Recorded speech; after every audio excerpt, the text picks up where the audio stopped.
हमारा सत्याग्रह सफल होता है। जब संवेदनहीन सरकारें होती हैं तब हमें फिर कागज से मौके पर गलत कामों को जाके रोकने से और फिर ठीक से कानून कायदे बनवाने से जीत होती है। इस वक्त संवेदनहीन सरकारें हैं।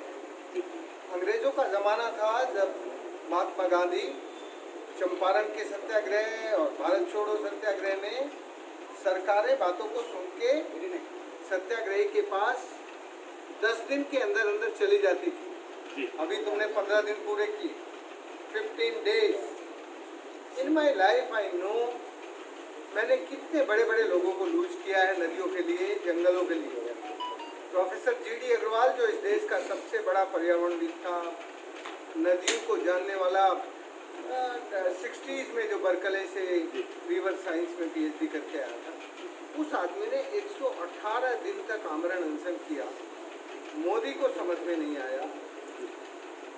इसलिए मेरी समझ लो एक बात, मैं बहुत प्यार से कह रहा हूँ और दिल से कह रहा हूँ, जिस काम के लिए तुम सत्याग्रह कर रहे हो, अनशन पर हो, उस काम को हम मिलकर, मैं जिम्मेदारी लेता हूँ। मैं जिम्मेदारी लेता हूँ।